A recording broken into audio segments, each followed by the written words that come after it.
Bueno, muy buenas tardes. El programa de egresados les da la bienvenida a todas y todos los asistentes a la conferencia Universidad Nacional a 90 años de la reforma de López Pumarejo.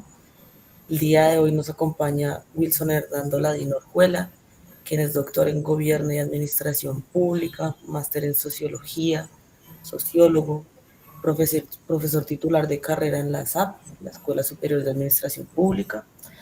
Es también experto en planeación y políticas públicas e integrante del grupo de investigación Estado y Poder. Está hoy presentando desde Cartagena. Les damos la bienvenida y profesor Wilson, tienes la palabra. Gracias, doctor Andrea, muy amable. Muy buenas noches a todos. Bueno, la reflexión y la información que vamos a desplegar en la tarde de hoy en este conversatorio tiene que ver con un momento crucial en la historia de esta institución colombiana, esta institución que se vuelve una institución central en la organización o en la conformación del Estado Nacional colombiano a lo largo del siglo XX, aunque la universidad fue creada en 1867. Como sabemos, hace poco tiempo, hace unos años, cumplió los 150 años de creada. 1935 se puede considerar, y vamos a ver más adelante con la presentación, se puede considerar uno de los momentos cruciales en la vida de la institución, en la vida de la Universidad Nacional de Colombia, en su sede Bogotá, que hasta muy avanzado el siglo XX, la principal sede fue básicamente la de Bogotá. Después encontraremos novedades importantes. Después de 1935, tal vez hay otro momento muy importante en la universidad, es la reforma de los años 60, de 1964-65, pero bueno, eso es otro momento en la historia de la universidad. En el contenido de la presente exposición se refiere al contexto social, cultural, económico, universitario del año 35, las propuestas de reforma que hubo entre 1910 y 1934, previo a esta reforma del 35, la reforma del representante Carlos García Prada, que es la que sirve como proyecto de ley presentado al Congreso por este representante a la Cámara de Santander, si finalmente se convierte en el proyecto que se tramita en el Congreso y se convierte en la Ley 68 de 1935, orgánica de la Universidad Nacional de Colombia. También conversaremos sobre algunos aspectos claves de esa reforma del año 35.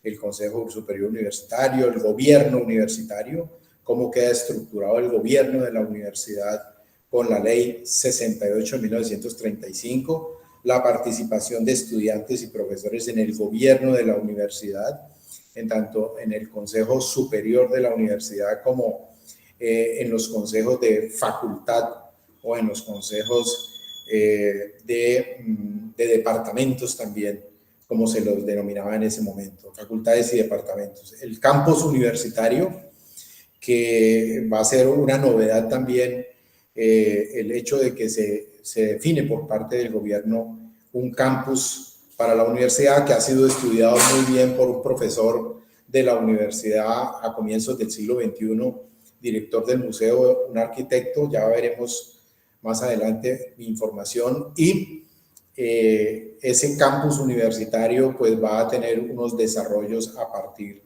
de 1935 y un componente de ese complejo de la ciudad, aparte del campus universitario, pues van a ser las residencias universitarias. Queremos destacar ese detalle. Bien, en primer lugar, el contexto social, económico, político, cultural y universitario en que se produce la reforma. Pues los economistas, los politólogos, los sociólogos, los historiadores, por supuesto, diferentes disciplinas se han encargado de estudiar con mucho detenimiento el siglo XX colombiano y la primera parte del siglo XX. Y lo que se puede decir es que efectivamente con el comienzo del siglo XX se producen una serie de fenómenos nuevos en la sociedad colombiana que van a significar su transformación irreversible. Uno de ellos tiene que ver con el incremento de población. La población en 1911, en el censo de 1911, era de aproximadamente 4 millones de habitantes. Colombia tenía en ese momento. Luego, en 1923, el censo empieza a mostrar un crecimiento. En 1938, otro crecimiento de la población. Pero también el censo va a permitir detectar una diversificación interesante y el hecho de que emergen unas ciudades, se empiezan a aparecer unos centros urbanos importantes, superando aquella archipiélago de pueblos que había quedado de la colonia y que se mantuvo prácticamente durante el siglo XIX. En 1952, el censo de ese momento dice que Colombia tiene 12 millones de habitantes. Es decir, pasamos de 4 millones o 5 millones a 12 millones de habitantes, más que se duplicó en un plazo de 40 años la población colombiana en la primera parte del siglo XX. Bueno, hay unos estudios que se hacen en ese periodo también que van a ser de gran valor en lo que tiene que ver con la planeación económica y social. Los historiadores coinciden, los economistas y los sociólogos particularmente, coinciden en señalar cómo, y los historiadores, cómo el siglo XX es el siglo del capitalismo moderno en Colombia. Si durante el siglo XIX tenemos precapitalismo, en el siglo XX ya tendremos capitalismo moderno, en la emergencia a partir de la industrialización.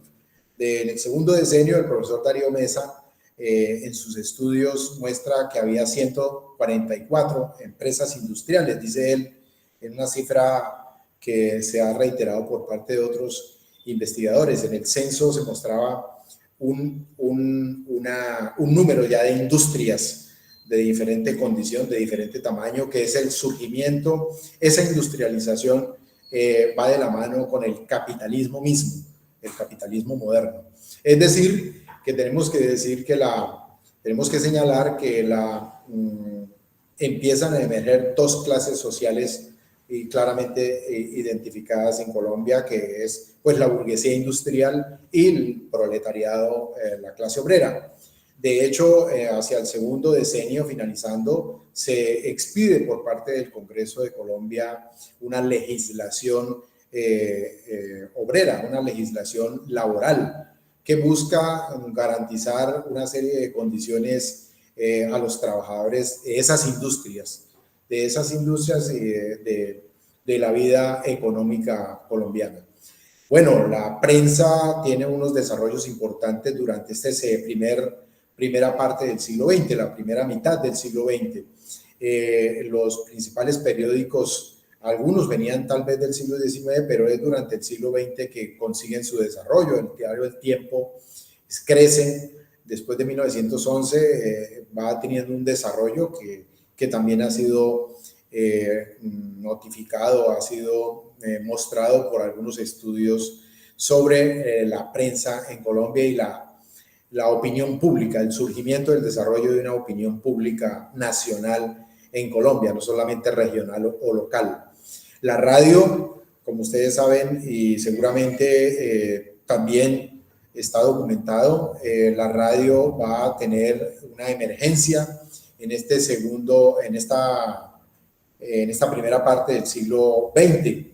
Y luego surgen también otras publicaciones y se empieza a notar, dicen los historiadores, a partir del segundo decenio del siglo XX, la presencia norteamericana, la influencia anglosajona en Colombia. Es claro que Estados Unidos se emerge como la gran potencia mundial en el siglo XX, después de la Guerra de Secesión, la unificación, el desarrollo industrial norteamericano lo lleva a definir prácticamente la Primera Guerra y la Segunda Guerra Mundial, o la Gran Guerra, como se llamó en un comienzo, la Primera Guerra de 1914 a 1918. Y Por supuesto, la Segunda Guerra Mundial, ni se diga, la presencia norteamericana también va a ser definitiva, especialmente con el desarrollo de la energía nuclear, con la bomba atómica en Nagasaki e Hiroshima. Va a ser definitiva el desarrollo industrial y la presencia norteamericana en América Latina, que empieza a ser considerado cada vez más el patio trasero de los Estados Unidos. El pequeño lago, como llaman ellos el Caribe, o el lago, el Caribe colombiano, el Caribe, pues va a ser para los Estados Unidos de primer interés. Lo vimos a comienzos del siglo XX con la separación de Panamá. Los norteamericanos estaban muy interesados en el canal. Colombia no se decidía si contrataba el canal con empresas norteamericanas o con empresas francesas, y en esa indecisión los norteamericanos toman la decisión de apoyar la separación de Panamá, de un movimiento en Panamá de colombianos panameños, y finalmente reconoce de una manera muy rápida, pasaron 8 días, 15 días, y ya estaba Estados Unidos reconociendo a Panamá como un país independiente. Eso, y con el respaldo pues de su flota marina en el Caribe.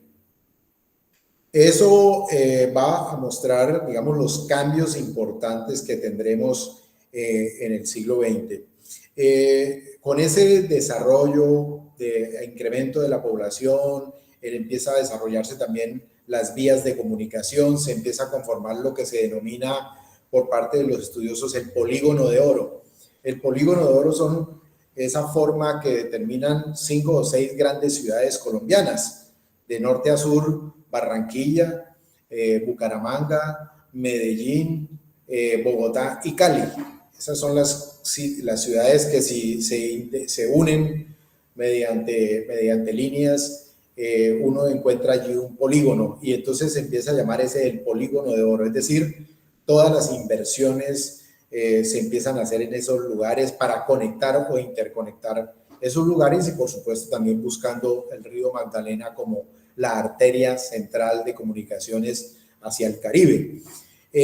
Bueno, también se va a producir algo que tenemos hoy como suceso en Colombia entrado el siglo XXI, que es el desarrollo económico bogotano, y cómo en Bogotá se empieza a condensar lo que se llama la industria nacional, el comercio nacional, las finanzas nacionales, y no solamente es Bogotá el gran complejo político, la ciudad importante donde está el gobierno nacional, el Congreso, el gobierno, el Poder Judicial, etcétera, sino que también en la sabana de Bogotá se instala una base económica importante central. Hoy creo, las cifras dicen que Bogotá concentra más del 60%, 70% de la industria nacional colombiana en la sabana de Bogotá, a 1000 kilómetros de la línea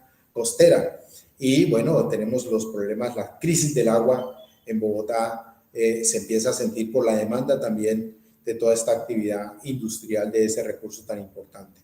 Bien, el caso es que la transformación es definitiva. Esto que vamos mostrando se va consolidando lo que se denomina el mercado colombiano, la industria nacional. Los estudios también muestran la dinámica a lo largo de esos decenios siguientes de ese desarrollo económico.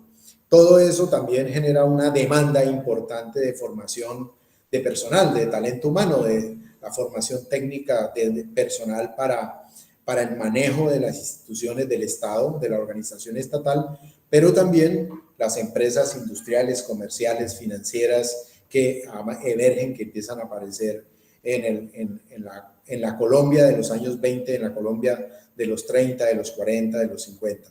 Este es el contexto entonces en que se va a producir la reforma de la universidad, la expedición de la ley 68. También Colombia presentaba a comienzos de siglo unas cifras de formación, de educación muy bajas, el 90, 95% de la digamos, de la población obrera colombiana. En 1911, en el censo de 1911, dice que son básicamente jornaleros que no saben leer y escribir, personas fundamentalmente de trabajo rural que desempeñan, manejan el machete, no saben leer y escribir, y su desempeño pues obedece básicamente a esas condiciones. En los años 30, en el censo de 1932 se va a mostrar una emergencia de una diversidad de actividades y la necesidad de formación de recurso técnico, de recurso humano para asuntos técnicos en las industrias, pero como le decía también en las empresas, la necesidad de que las personas sepan leer y escribir, la masificación o el desarrollo de la escuela básica primaria, de la primaria en el país, en el territorio, y eso demandaba profesores que previamente no había. Esa era una emergencia, una tarea simultánea de formación de profesores que lo veremos seguramente. La Escuela Normal Superior va a cumplir parte de esa tarea, las normales y la Normal Superior en Bogotá, que tiene una transformación también importante en este gobierno de López Pumarejo. Bien, en el periodo entre 1900 y 1935 se dan varias propuestas de reforma, varios proyectos de ley. Uno de ellos es del líder político Rafael Uribe Uribe, quien en 1910 presenta un proyecto de ley para la conformación de la Universidad Nacional de Colombia. Ese proyecto finalmente no tiene trámite, queda allí, se puede consultar, se puede ver. Después miraremos cómo algunos elementos de la Ley 68 van a recoger las ideas que también Rafael Uribe ya promovía desde 1910. Luego, en 1923, la misión pedagógica, que es una misión fuertemente integrada por expertos alemanes, convocada por el gobierno de Pedronel Ospina, propone también la reestructuración, la reorganización de los estudios universitarios y la Universidad Nacional de Colombia. También ese proyecto queda allí en el papel, queda archivado. Luego viene el proyecto de César Uribe Piedrahíta hacia 1932-33. Este es un representante a la Cámara también cuyo proyecto no avanza, queda guardado en los archivos. Y está el proyecto de Germán Arciniegas. Germán Arciniegas, que como se sabe, pues hizo parte de ese grupo liberales que a partir de 1930 accedió al control principal del Estado, del Poder Ejecutivo, del Poder Legislativo, y produjo en esos 16 años, entre 1930 y 1946, una serie de cambios importantes en la vida colombiana que van a tener un impacto a futuro. La propuesta del representante Carlos García Prada de 1934-1935, cuando comienza la legislatura, tiene 11 capítulos y 27 artículos. El representante Carlos García Prada, que había sido asesor en asuntos de educación, asesor del ministerio, y que había estado viajando por Estados Unidos, conocía la Universidad Norteamericana. Y entonces propone la reorganización de la Universidad Nacional con una serie de ideas centrales. ¿Cuáles son? La autonomía universitaria, de una parte, pero con un control por parte del gobierno. Una autonomía, no va a ser la autonomía todavía de 1991 que se le concede a las universidades estatales, pero es de todas maneras una autonomía universitaria para el desempeño de las tareas misionales que tiene esta institución estatal. El representante también propone la conformación de una carrera docente que venía siendo solicitada desde el siglo XIX, pero no había sido posible construir una carrera docente. Vamos a ver cómo en 1885, cuando se hace un diagnóstico de la Universidad por Rotlisberger, va a decir que hay 44 profesores de tiempo completo en la universidad, en las facultades, y esos son los mismos profesores que más o menos van a estar en 1940, después de la reestructuración de la universidad. Es decir, esa va a ser una tarea del siglo, de la segunda parte del siglo XX en Colombia. Ya podremos comentar sobre eso. Lo mismo la carrera docente con una estabilidad, un proceso de ingreso, de estabilidad, ascenso, permanencia en la carrera, remuneración y también salida del servicio educativo, de la docencia universitaria.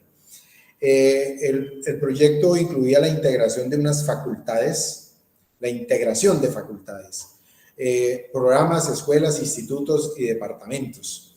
Como seguramente ustedes saben o algunos deben saber, hasta 1935 la Universidad Nacional, sus facultades principales, que era medicina, que era la facultad de Derecho, que era la facultad de Agronomía y de Ingeniería, esas facultades funcionaban en edificios separados en la ciudad de Bogotá, en antiguos edificios de comunidades religiosas que habían sido expropiadas y después el gobierno se las entregó para el funcionamiento de estas facultades.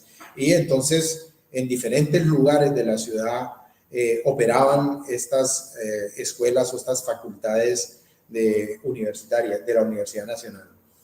Y el otro componente interesante que plantea el proyecto de Carlos García Prada es el establecimiento de un campus universitario en la capital de la República. Ya la idea del campus universitario había hecho un tránsito desde 1928, todavía en los gobiernos conservadores de Abadía Méndez, se había planteado también un proyecto de reforma de la universidad y se ha planteado comprar un lote de terreno para asignárselo a la Universidad Nacional, cosa que no avanzó, quedó allí solamente como proyecto.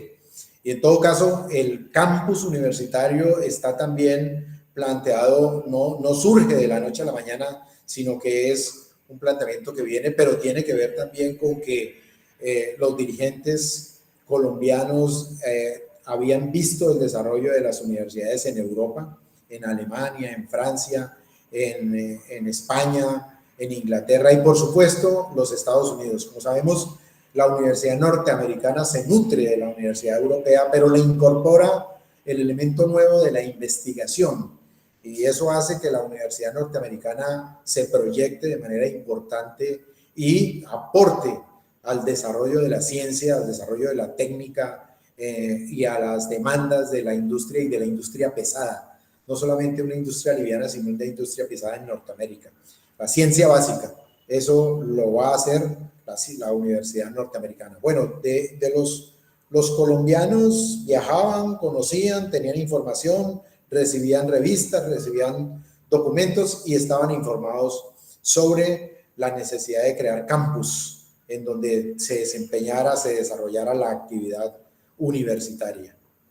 Bueno, finalmente el proyecto de ley tiene un trámite en ese año 35, como sabemos. El Congreso de Colombia en esos años sesionaba a partir del 20 de julio hasta diciembre. La legislatura terminaba en diciembre, cada legislatura terminaba en diciembre y los proyectos todos comenzaban numeración en 1. Esta es la ley 68 del año 35, o sea, se expide en el mes de noviembre o diciembre del año 35. Finalmente, esa ley 68 que queda compuesta por 6 capítulos y 33 artículos y se plantean una serie de elementos claves que van a ser importantes para la vida de la universidad de allí en adelante.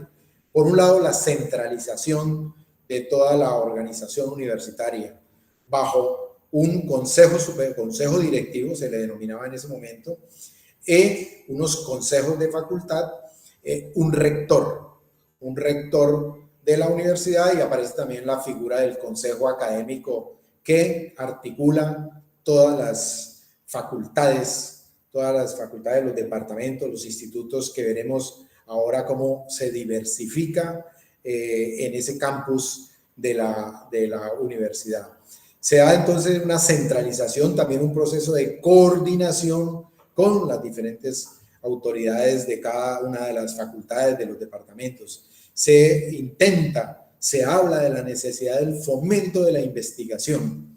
Este va a ser un asunto interesante que tenemos que ver nosotros los colombianos y ver cómo, si bien se planteó ese fomento de la investigación en los años 30, realmente la investigación no logra el soporte financiero necesario para la universidad. En un estudio que yo he realizado sobre la universidad y que es fundamento de esta presentación, pues se muestran los presupuestos año a año entre 1935 y 1950 y se evidencia que la universidad sufría de múltiples carencias financieras para poder atender esa labor de investigación. La formación del profesorado, la organización de la carrera y la necesidad de la estabilidad en la remuneración del profesorado que se desempeñara de tiempo completo en los procesos de la universidad, tanto en la formación como en la investigación. Hoy hablamos de tres funciones centrales de la universidad: la formación, la investigación y la proyección o la extensión universitaria. Y por otro lado, la especialización de los estudios se plantea también en la universidad en ese momento, en este proyecto, o mejor, en esta ley 68 del año 35. La ley confirma lo que refiero del gobierno propio. Entonces se establece un consejo directivo, se establece una rectoría de la universidad, un síndico y un secretario general. Esas son las figuras que surgen con esta ley 68. Y aparecen unas facultades mayores dirigidas por consejos de facultad y los decanos y los secretarios de facultad, y unas facultades menores o escuelas dirigidas estas por directores, no por decanos, sino por directores con consejos directivos y secretarios. De todas maneras, hay unos cuerpos colegiados que empiezan a participar de la vida universitaria, de la dirección de la vida universitaria. Con la ley 68 se empieza a establecer como carrera docente los concursos para el ingreso a la carrera. Con una estabilidad se determina que debe ser mediante concurso el ingreso a la carrera docente universitaria y que debe garantizarle estabilidad al docente universitario y una remuneración adecuada a ese docente.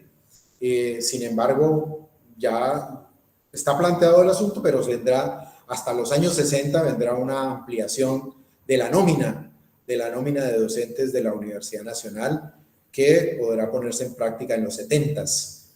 La universidad otorgaría los títulos que serían reconocidos por el Ministerio de Educación, por el Gobierno Nacional, esos títulos que expide la Universidad Nacional de Colombia. La reforma, entonces, decimos que uno de los aspectos es el Consejo Superior, que decíamos es un consejo directivo integrado por 9 miembros. El ministro de Educación, que ejerce como presidente del consejo, el rector, que es designado y surge como el vicepresidente de ese consejo superior, el consejo directivo, y 7 vocales aparecen allí: 2 por el gobierno nacional, 1 por los decanos, 2 por el profesorado y 2 por los estudiantes. Esto es interesante porque es una novedad en el gobierno de la universidad, la presencia de profesores y la presencia de estudiantes en el gobierno universitario y en la presencia en el consejo directivo de la universidad, esos 9 miembros. Entonces decimos que hay un importante elemento nuevo, que es la participación de estudiantes y profesores en el gobierno. El rector es nombrado por el consejo directivo de terna presentada por el presidente de la República para un periodo de 4 años. Fíjense el trámite que se da. Es nombrado por el Consejo Directivo. Ya ese es un elemento de la autonomía universitaria de ese momento. Y de una terna que el presidente de la República remite a ese Consejo Directivo, en donde, por supuesto, ya vemos que hay unos delegados del presidente en dicho Consejo Directivo, pero también delegados de los estudiantes y delegados de los profesores, para un periodo fijo, para un periodo de 4 años, lo cual también es un dato importante de estabilidad, de permanencia de ese rector, aunque en la práctica vamos a ver que se producirán varios cambios de rectores que no tienen, efectivamente, que no cumplen después de ese periodo, no cumplen los 4 años de dirección o de rectoría. El Consejo Académico es la máxima autoridad académica, el cual estará integrado por decanos de facultad y directores de las escuelas y departamentos. Los decanos y directores eran nombrados por el Consejo Directivo de ternas presentadas por el rector para un periodo de 4 años. Y los consejos directivos de facultad, integrados por el decano,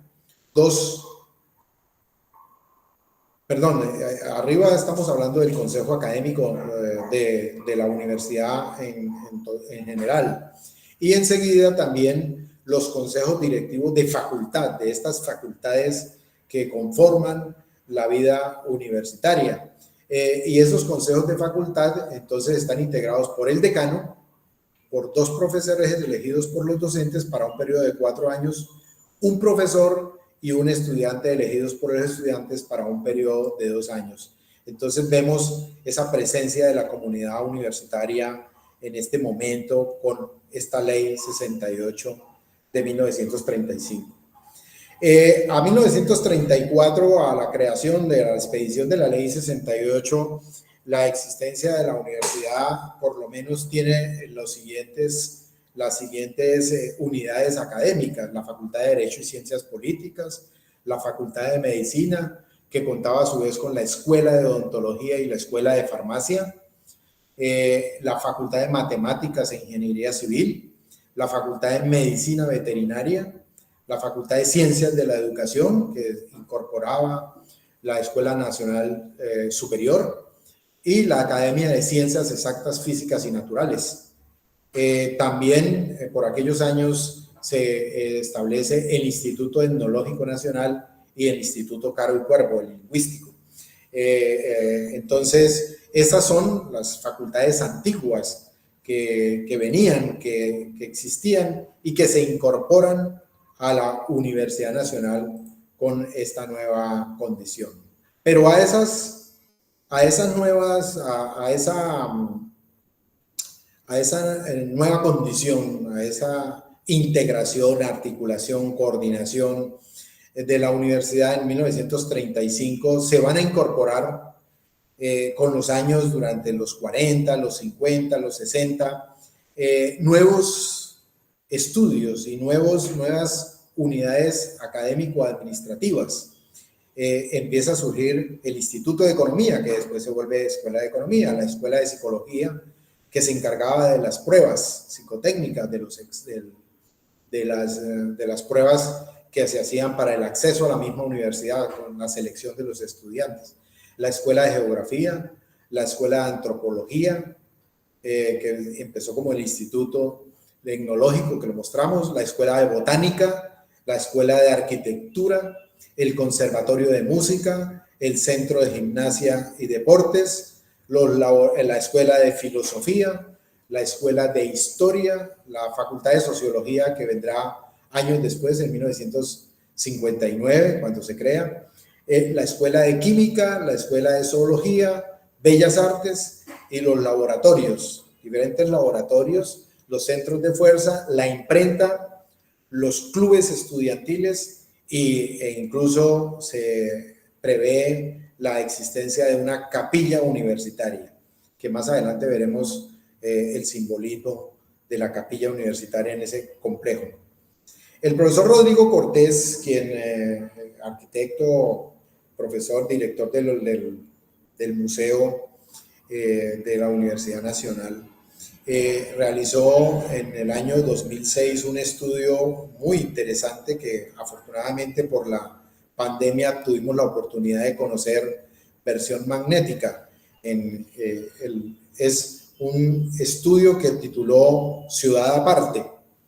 Ciudad Aparte es el campus universitario, la Universidad Nacional de Colombia a partir de 1935. Y él muestra cómo en los archivos del Ministerio de Obras Públicas de ese momento, del Ministerio de Obras Públicas, aparecen unos diseños, unos planos elaborados por Luis Prieto Sousa y Manuel Parra, unos mexicanos contratados por el gobierno nacional para que diseñaran, pensaran el campus de la Universidad Nacional de Colombia.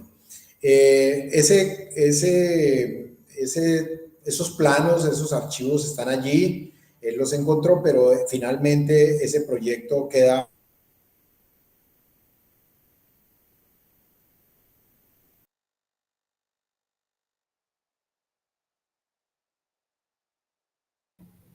Profesor, se silenció su micrófono, por favor, revisar.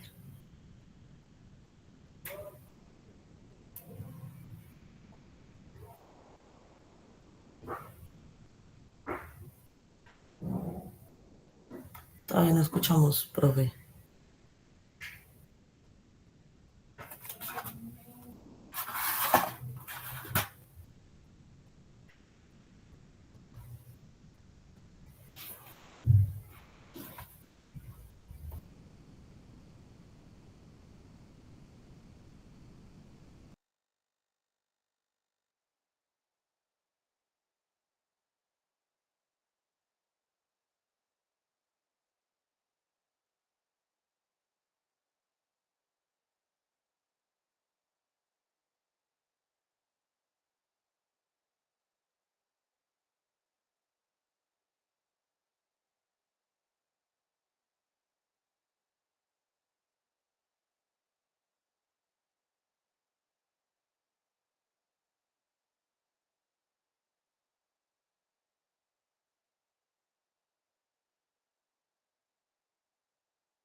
Profesor, si nos escucha, el micrófono está silenciado, entonces no estamos escuchando la charla.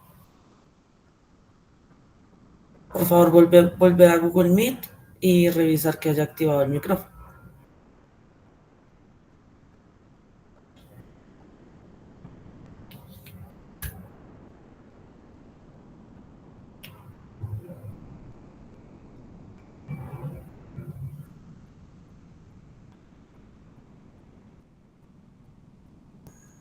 ¿Me oyen? Sí, señor, ya lo escuchamos nuevamente.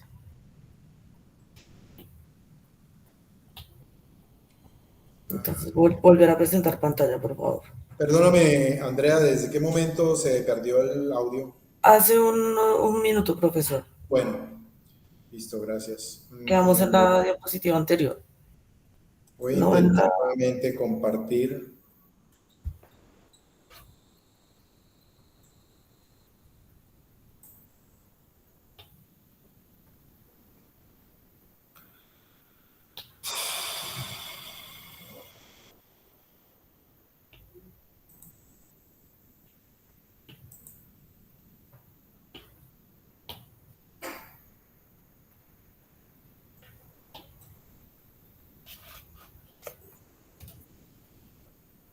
¿Ustedes ven la presentación o no? Por favor, profe, vaya a PowerPoint Sí. y ahí ya la podremos volver a ver. Ujú. Exacto. Ahora ¿Ahí sí la está veo. bien? Sí, señor. Y vamos en la diapositiva anterior. Bien, decía que inicialmente el proyecto estuvo diseñado por el campus universitario, estuvo diseñado, se encontraron unos planos el profesor Rodrigo Cortés ha encontrado unos planos en el Ministerio de Obras Públicas de los arquitectos Luis Prieto Sousa y Manuel Parra. Pero esos planos finalmente no, ese proyecto no se llevó a la práctica, sino se tuvo el desarrollo de los planos que hicieron Fritz Carlsen, Leopoldo Roder y Eric Lange.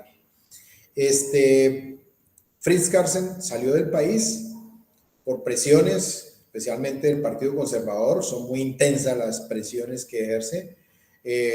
Lo consideraban ateo, lo consideraban no católico, protestante, etcétera, y tuvo que salir, lo acusaban de unos contratos, etcétera. Y Leopoldo Rodríguez es quien permanece en Colombia y es el que finalmente, en manos de quien queda los primeros, la orientación de los primeros edificios, la construcción de las primeras facultades, la Facultad de Medicina, la Facultad de Derecho, y las primeras residencias universitarias.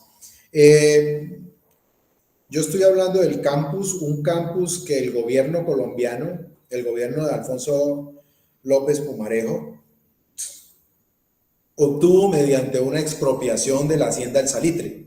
Son más o menos 130 hectáreas. Quienes viven en la ciudad universitaria de hoy saben de qué estoy hablando, del tamaño del lote que fue expropiado por vía expropiación. Están los decretos, las resoluciones del ministerio mediante los cuales se pagó al propietario de la Hacienda del Salitre que no tenía herederos. Se le canceló el valor de esas hectáreas por utilidad pública. No recuerdo ahora el valor, el precio que se le pagó por cada vara cuadrada de terreno. En todo caso, fue a muy bajo costo para el gobierno y por eso se denomina ciudad aparte, porque es que se construye en un lugar, o sea, el lote que se obtiene es lejano, distante de lo que es la ciudad de Bogotá de ese momento.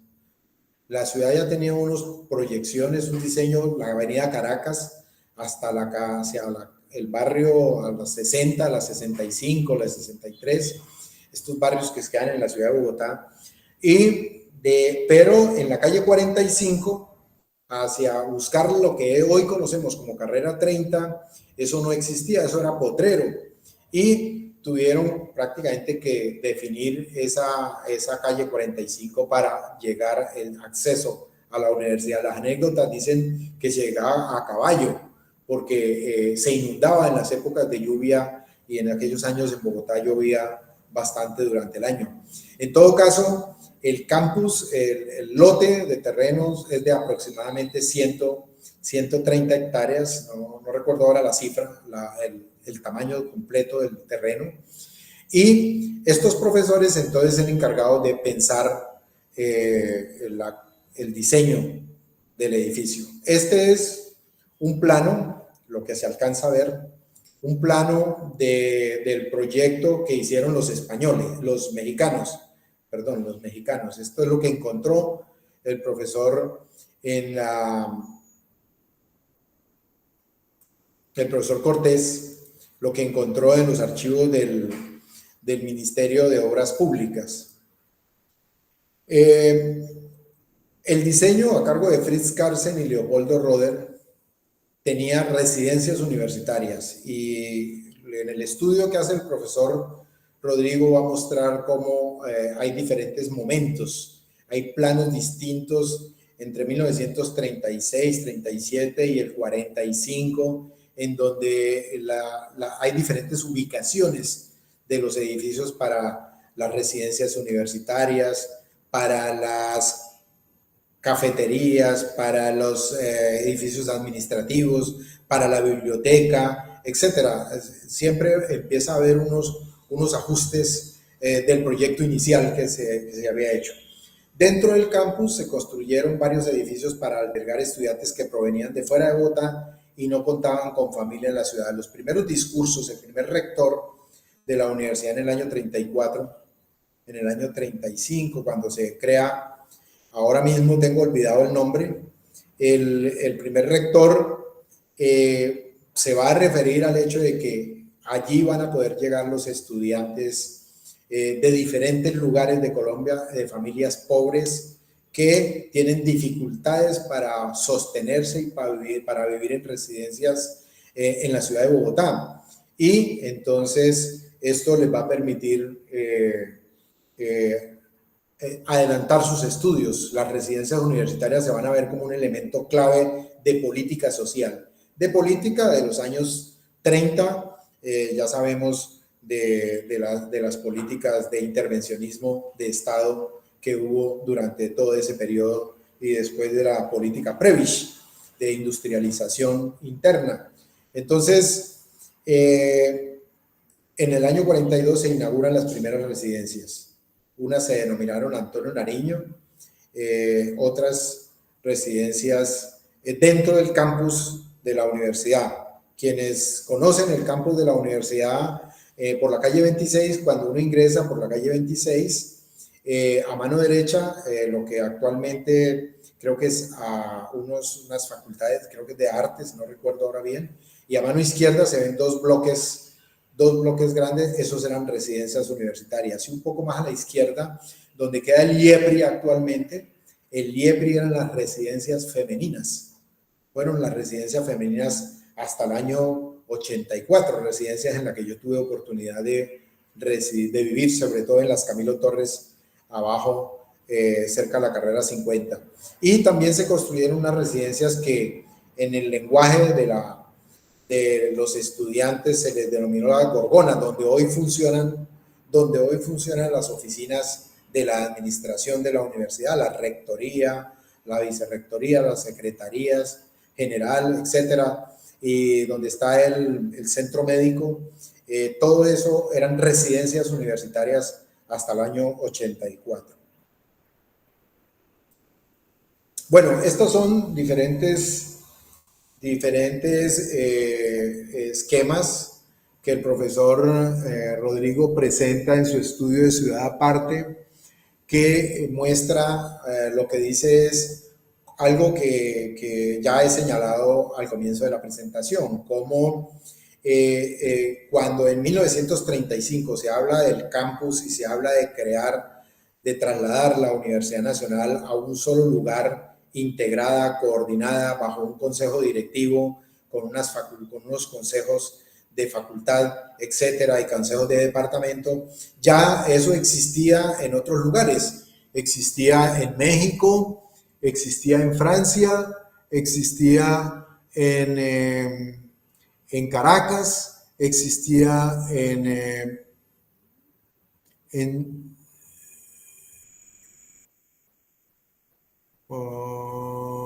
bueno, esos son los que encontré, los que él presenta allí de manera en su estudio. Este va a ser uno de los planos iniciales que hace el profesor profesor Fritz Carlsen con Leopoldo y con Lange. Esta disposición, aquí en la parte de arriba, que se alcanza a observar un punto, sería la capilla, y la capilla se convierte en un eje que orienta toda la disposición de edificios. En la parte de abajo estarían las zonas deportivas, el estadio, diferentes proyectos de deportes que había para rugby, había para baloncesto también, que finalmente construyó un polideportivo, etcétera, etcétera. Todo eso está planillado. El profesor Rodrigo muestra cómo en los diferentes diseños hubo también tamaños distintos al área completa del proyecto universitario. El área de deportes llegó a tener hasta el 29% del total del campus y después se redujo, finalmente quedó como en el 17, si no estoy mal, en este momento me disculpan la mala memoria. Bueno, pero entonces en el diseño, fíjense cómo el lote tiene esa forma y sin embargo los arquitectos la diseñan con una forma más elongada, ¿no? Como circular. Bueno, este es otro de los planos.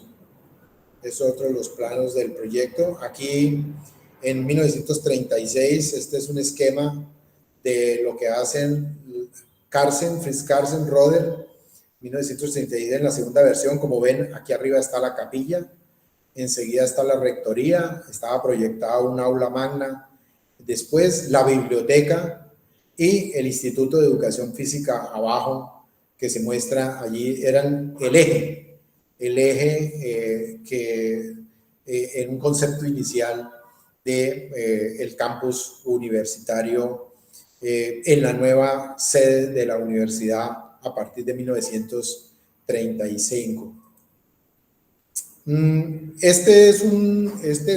Los planos de lo que va a ser, dice aquí el profesor Rodrigo, de lo que va a ser el anteproyecto de la Facultad de Medicina, como finalmente quedó. En el centro está la Facultad de Medicina. Este anteproyecto, dice el profesor, pese a realizarse 3 años más tarde, fue dibujado por Rotter en el plano general de 1946. Esto es tomado de la colección Leopoldo Roder del Museo de Arquitectura de la Universidad Nacional. Bueno, es interesante porque allí, alrededor de la universidad, de la Facultad de Medicina, está la Facultad de Química, que es la que está horizontal, la Facultad de Ingeniería, la Facultad de Derecho, que está más abajo, es decir, veterinaria, agronomía, están más o menos donde hoy los conocemos en su ubicación, es decir, medicina, donde quedó finalmente medicina.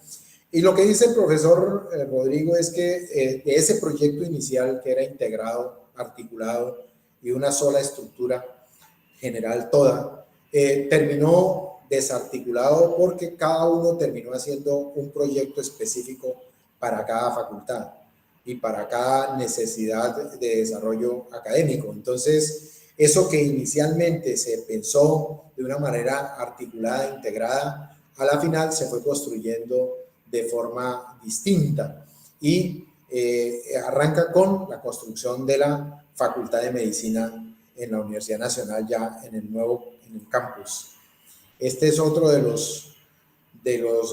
los esquemas que nos muestran la distribución de edificios. Es una distribución más reciente de los edificios en el lote de terreno total de la universidad. Bueno, aquí hay una zonificación de la ciudad universitaria de Bogotá, de la CUP. Esto también es tomado del texto del profesor Rodrigo Ciudad Aparte, en mayo del 66, en el Plan Cuatrienal de Desarrollo 64-68, se hizo esta propuesta de desarrollo del terreno, del campus de la Universidad Nacional, es decir, ya en los años 60. Aquí se muestran las alternativas de construcción de las residencias universitarias. Dice aquí, en este texto dice, alternativa A para la localización de viviendas estudiantiles en el plano general de la CUP.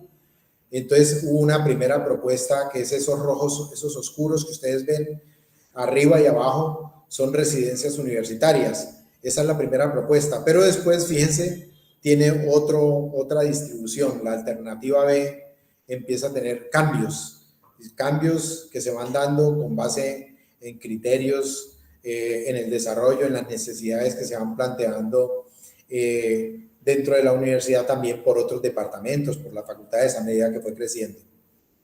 Bueno, y un elemento interesante que me pareció traer a cuento en el texto del profesor Rodrigo Cortés de Ciudad Aparte es los partes del terreno de la ciudad universitaria que han sido entregados en comodato a diferentes entidades con las que comparte la universidad. Allí vemos que hay el Ministerio de Minas y Petróleos obtuvo un comodato de carácter indefinido en junio del 42 y allí funciona el Laboratorio Químico Nacional.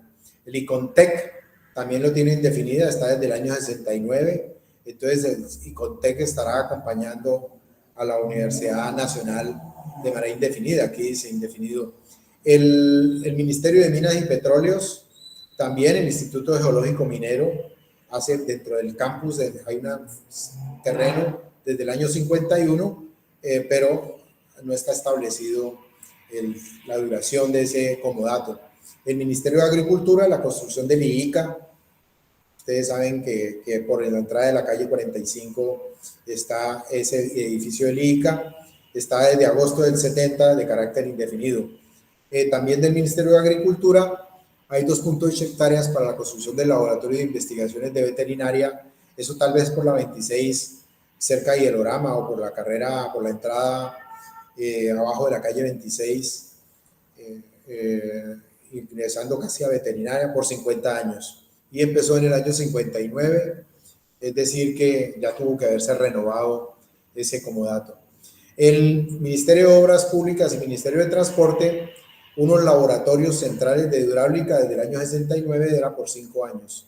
El Centro Internacional de Física, también un área en el edificio, segundo piso del edificio Manuel Ancísar, en junio del 95 por 8 años. El CIAF, construcción del edificio del Centro Interamericano de Fotointerpretación en los terrenos de la universidad del año 71 de duración indefinida. Y el Instituto Geográfico Agustín Codazzi, el IGAC, sabemos hay una torre, en el año 51 es de carácter indefinido y allí está el edificio por la carrera 30. Bueno, esos son algunos datos de lo que es el campus universitario. Estas son las localizaciones de esos comodatos. En el CEPIA están la ubicación de cada uno de esos institutos o centros, a cada uno de estos ministerios, como acabamos de ver. Y estos son otros de los que se ubican en el campus de la Universidad Nacional de Colombia. Aquí hay otros. Dentro del campus, otros comodatos que están en la lista que presenté antes. Conclusiones, como para que quede la posibilidad de un conversatorio a partir de esta presentación. Con la Ley 68 de 1935 se le concede un grado de autonomía importante a la Universidad Nacional, como vimos. El presidente envía una terna al Consejo Directivo y este elige al rector, selecciona de esa terna por 4 años al rector, quien a su vez postula a los decanos, y el Consejo Directivo designa los decanos de las diferentes facultades. Luego también se designan los decanos de las facultades menores. Se estableció ese gobierno propio de la universidad, va a ser importante por el cambio y la participación de los docentes y de los estudiantes de la Universidad Nacional de Colombia desde 1935. Se estableció un manejo interno de los asuntos académicos. Vimos que había un síndico, la universidad tenía un presupuesto y ese presupuesto se administraba internamente por la misma universidad. Se estableció el campus universitario de 130 hectáreas expropiadas a la hacienda El Salitre. Se dio comienzo a la carrera universitaria docente. Los docentes empezaron a tener ya más estabilidad, aunque después vendrán unos momentos aciagos en la vida universitaria cuando después de 1946, con el retorno del Partido Conservador, en 1950, la universidad va a tener una alteración importante de su vida interna, de su vida académica con los gobiernos que se suceden. Se integraron los diversos estudios disciplinares que estaban dispersos en la ciudad y se permitió la creación de nuevos campos de estudios en concordancia con los nuevos tiempos y desarrollos de las ciencias en el siglo XX. En efecto, como lo mostraba van apareciendo en el terreno de la universidad, en el campus universitario, nuevos departamentos, nuevos programas universitarios. Luego en la reforma del 64 aparecen las facultades y los departamentos. Ustedes saben, la figura del concepto, la palabra del departamento es muy norteamericano y se incorpora en el mundo de la universidad colombiana a través de esta reforma en el año 35. Bien, pues muchas gracias por su atención. Muy amables por asistir. Bueno, ¿Preguntas? profesor, muchísimas gracias. Si los asistentes tienen alguna duda para ser el profesor, este es el momento.